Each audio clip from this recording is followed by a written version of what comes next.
कौन सा वंश आया? शुंग वंश। सुनते हो ना, शुंग वंश। तो मौर्य वंश के बाद कौन सा वंश आया? शुंग वंश। और किस चीज को सुनते हो भाई? फूल को। किसको? फूल को सुनते हो। हम तो फूले सुनते, बाकी तू देख लेगा। तो मेरे भाई शुंग वंश का प्रथम शासक कौन है? क्या सुनते हो? पुष्प। तो पुष्प किसका दिया हुआ? हाँ ना, जो तू सोच रहा है वो सब ना, है ना। अरे भाई हमरा तो देने वाला कोई है ही नहीं है। तो भाई मेरे हम पुष्प किसका सूंघेंगे? तो मित्र का दिया हुआ पुष्प सूंघेंगे। मित्र। तो भाई मेरे यहाँ पर पुष्प, मित्र, शुंग। पुष्प किसका? मित्र का। क्या करेंगे? सूंघेंगे। तो भाई मेरे शुंग वंश का प्रथम शासक था पुष्पमित्र शुंग। तो शुंग वंश का प्रथम शासक कौन था? पुष्पमित्र शुंग। और अंतिम शासक की बात करेंगे तो बताओ, हमारे मित्र का दिया हुआ फूल देवता को चढ़ाएंगे कि भूत को? अरे देवता को चढ़ाना है तो अपना खरीदा हुआ खुद का फूल चढ़ाओ ना, मित्र का दिया हुआ फूल क्यों चढ़ाओगे? तो मेरा मानना है कि मित्र का दिया हुआ फूल देवता को नहीं, भूत को चढ़ाएंगे। किसको चढ़ाएंगे? भूत को। तो मित्र का दिया हुआ फूल किसको? भूत को। देवता को नहीं, किसको? भूत को। तो देवभूति। क्या होगा? देवभूति। तो दोस्त यहाँ पे शुंग वंश का प्रथम शासक था पुष्पमित्र शुंग और अंतिम शासक था देवभूति। ये क्या है? पुष्पमित्र शुंग और ये है देवभूति, है ना। मित्र का दिया हुआ पुष्प किसको? देवता की भूत को? भूत को।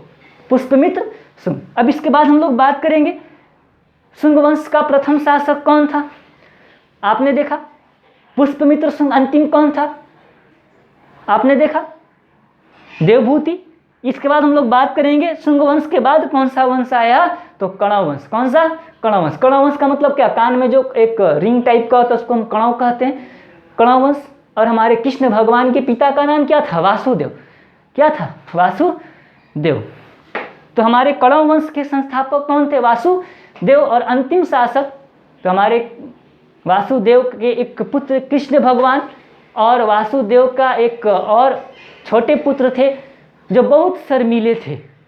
जो क्या थे? बहुत शर्मीले थे, है ना। तो मेरे भाई वो सुशर्मा थे। कौन थे?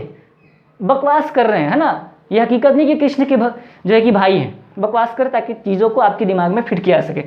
तो कणव वंश का प्रथम शासक कौन था? कणव वंश का प्रथम शासक वासुदेव। और वासुदेव के एक सबसे छोटे पुत्र जो बहुत ही शर्मीले थे। सबसे छोटे मतलब क्या? अंतिम। बहुत शर्मीले थे जिनका नाम क्या था? सुशर्मा। बकवास कर रहे हैं, सुशर्मा। तो कणव वंश का प्रथम शासक कौन? वासुदेव। अंतिम शासक कौन? सुशर्मा। चलिए, वासुदेव, सुशर्मा। और इसके बाद मेरे भाई बात करेंगे सातवाहन। 7 से होगा सातवाहन वंश। ये वही सातवाहन वंश है जिसने ब्राह्मणों को भूमि अनुदान देने की प्रथा चलाई। और एक क्वेश्चन पूछता है कि दक्षिणापथ के स्वामी के रूप में किसको जाना जाता है? तो मेरे भाई दक्षिणापथ के स्वामी के रूप में सातवाहन वंश को जाना जाता है। और एक बहुत ही अच्छा क्वेश्चन यहाँ देखने को मिलता है कि शीशे की मुद्रा निम्नलिखित में किस वंश की देन है? तो मेरे भाई सातवाहन वंश की देन है। और इसके बाद हम लोग बात करेंगे कि सातवाहन वंश के प्रथम शासक कौन थे? तो मेरे भाई शीशे की मुद्रा गिरेगी तो क्या हो जाएगी? टूट जाएगी। तो भाई मेरे सातवाहन वंश के प्रथम शासक का नाम था सिमुख, है ना। तो दोस्त यहाँ पर हम लोग बात करेंगे। अब इसके बाद सातवाहन वंश के अंतिम शासक के रूप में हम लोग देखेंगे। तो सातवाहन वंश का जो अंतिम शासक है मेरे भाई, कहीं ना कहीं इसके बारे में कोई प्रमाण नहीं है। तो हम लोग यहाँ पर बात करेंगे सातवाहन का प्रथम शासक कौन था? सिमुख। और अंतिम ज्ञात नहीं है। एक पुस्तक है जिसका नाम है Periplus of the Erythraean Sea. Periplus of the Erythraean Sea. तो दोस्त Periplus of the Erythraean Sea का राइटर कौन है, लेखक कौन है, ये भी ज्ञात नहीं है।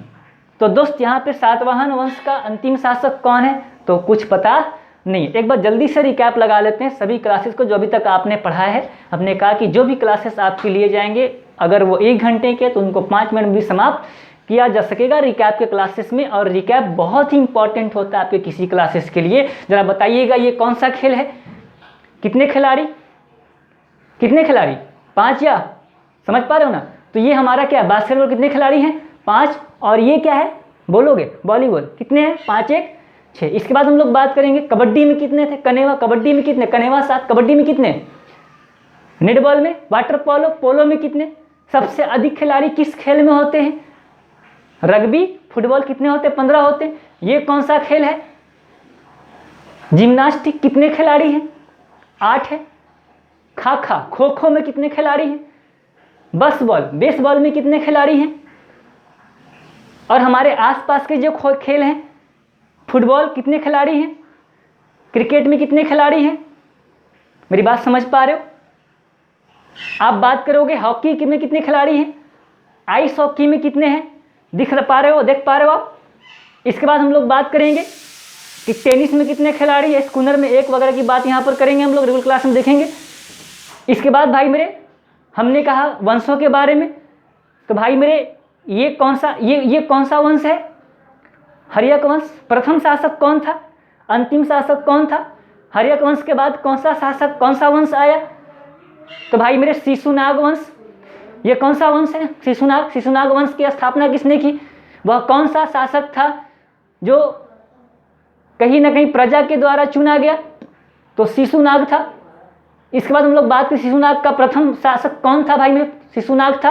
अंतिम कौन था, नंदीवर्धन। इसके बाद हम लोग बात करेंगे शिशुनाग वंश के बाद कौन सा वंश था, नंदवंश। नंदवंश का प्रथम शासक कौन था, महापद्मनंद। और कलिंग के राजा खारवेल को किसने पराजित किया, किस वंश के शासक ने पराजित किया, नंदवंश के शासक ने। नंदवंश का कौन सा शासक था, किसने पराजित किया, महापद्मनंद। और हाथी गुम्फा अभिलेख का संबंध किससे है, तो कलिंग राज के राजा खारवेल से है। भारतवर्ष की प्रथम चर्चा किस अभिलेख से मिलती है, मेरी बात समझ पा रहे हो। इसके बाद हम लोग बात करेंगे कि नंदवंश का अंतिम शासक कौन था, घनानंद। और घनानंद काफ़ी क्रूर था, जिसके कारण हमने कहा कि उसकी एक गलती के कारण हमारे इस वंशों के क्रम में मेरे भाई सबसे ज़्यादा समय तक किस वंश ने शासन किया, तो वो हमारा मौर्य वंश था। और मौर्य वंश ने लगभग 137 वर्षों तक इतिहास में शासन किया। मौर्य वंश का प्रथम शासक कौन था, चंद्रगुप्त मौर्य। चंद्रगुप्त मौर्य को अस्त्र शस्त्र का ज्ञान किसने दिया था, चाणक्य ने, जो आगे चल करके मंत्री वगैरह का पोस्ट यहाँ पर उसको दिया जाता, देखेंगे आगे। इसके बाद हम लोग बात करेंगे अर्थशास्त्र के लेखक वगैरह के रूप में भी इन्हीं को देखेंगे हम लोग, है ना। तो मेरे भाई आपने मौर्य वंश देख लिया। मौर्य वंश के बाद कौन सा वंश था, तो मेरे भाई शुंग वंश। तो क्या सूंघेंगे, पुष्प किसका दिया हुआ, तो भाई मेरे मित्र का, तो पुष्प मित्र शुंग। अब मित्र का दिया हुआ पुष्प किसको देंगे, किसको चढ़ाएंगे, देवता की भूत को, तो भूत को, देवभूति, है ना। इसके बाद हम लोग बात करेंगे भोले बाबा का प्रसाद, मतलब तंबाकू की खेती करना किसने सिखाया, वास्को डिगामा या हमारे पुर्तगालियों ने। इसके बाद हम लोग बात करेंगे, आप जो आलू वगैरह खाते हो, आपसे क्वेश्चन पूछा गया कि आलू की खेती निम्नलिखित में किसकी देन है, तो मेरे दोस्त ये आलू एक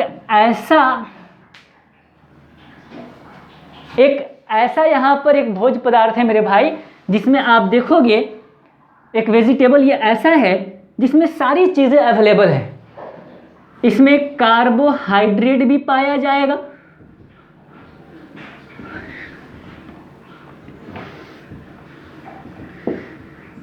इसमें प्रोटीन भी पाया जाएगा, इसमें वसा भी। मतलब भगवान की देन देख लो कि जो सालों भर मिलने वाला है उसमें सारी चीज़ें आपकी अवेलेबल हैं, आपको ज़्यादा इधर उधर करने की कुछ आवश्यकता नहीं है। तो आलू में सारी चीज़ें। और आपसे क्वेश्चन पूछता है कि आलू की खेती करना किसने सिखाया, या आलू की खेती किसकी देन है, तो पुर्तगालियों की देन है। किसकी देन है, पुर्तगालियों की देन है।